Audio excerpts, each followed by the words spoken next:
My mother lives with me for the last 16 years in every home that I've had, with every partner that I have loved. She's lived with me, but it's complicated. My mother often spoke of being the black sheep of her family. She felt constant rejection from her mother, and that pain translated into a life of addiction and self-loathing and toxic mothering to myself and my siblings.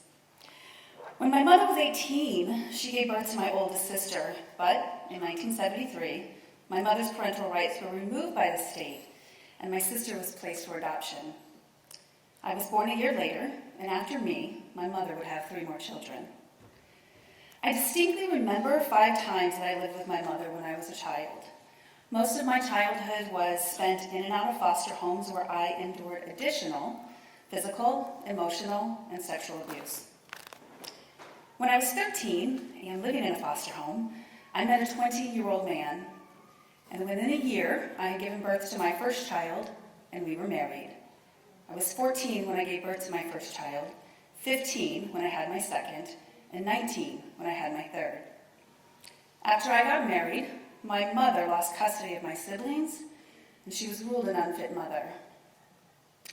I married my children's father to escape life with my mom, but the next 5 years were a mix of high school and term papers, diapers, bottles, control, manipulation, emotional abuse, and a struggle to learn how to balance, survive, and thrive in it all.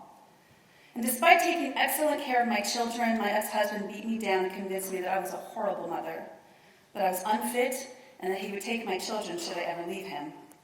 He was grooming me for the moment that I left him. When I was 19, I left my husband, and more significantly, I left my children. After 5 years of being force-fed that message, when I left, I believed him. Like my mother, I was the daughter of an addict.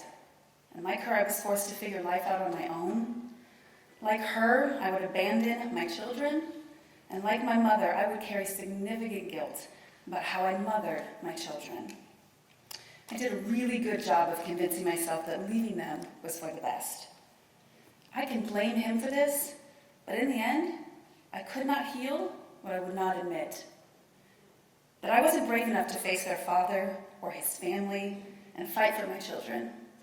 And that even though custody and visitation were more than frustrated and many times denied, I let him win. I let him create the narrative about who I was and why I left. And I have had to own that. My children are now 27 and 26 and 22, and the dynamics are different, and we can talk about this as grown-ups. We've had tough times, but we've worked through them as a family. It's been 10 plus years since we started to heal the wounds together as a family.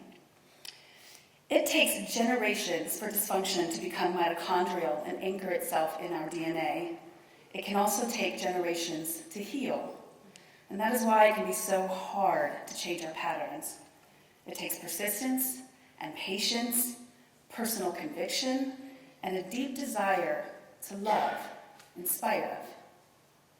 But even with all of that, it can linger.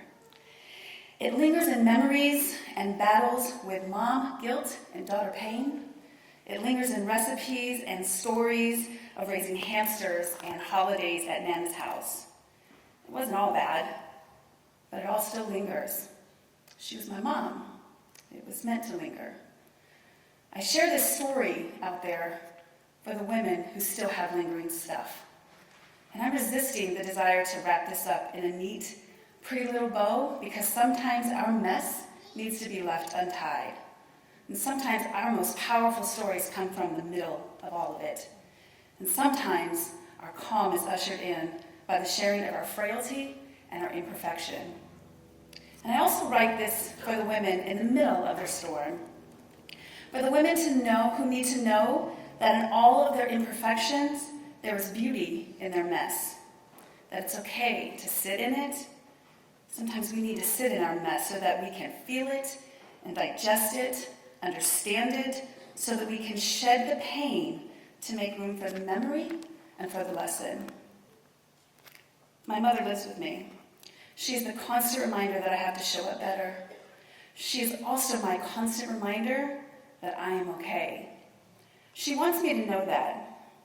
Sometimes I can hear her in my heart saying, Michelle, I never got to this place. And I can also hear her say, Michelle, I'm so sorry. Maybe one day I can let her rest, but until then, she has a job to do. She is here to remind me that it's okay. I promised my mom that at her death, she would always have a home with me. So when she died in October of 2000, I brought her ashes home with me, and she has lived with me ever since. She sits in a gorgeous urn atop a shelf that has held a place in every home that I've had for 16 years. I brought my mother home with me out of the guilt and codependency that I learned as a child, but I keep her here with me because over the years, her presence has forced me to work out my anger towards her. It's almost as if we were in therapy together. I also keep her here to remind me that I'm doing better than she was able to. She motivates me. I told you, it's complicated.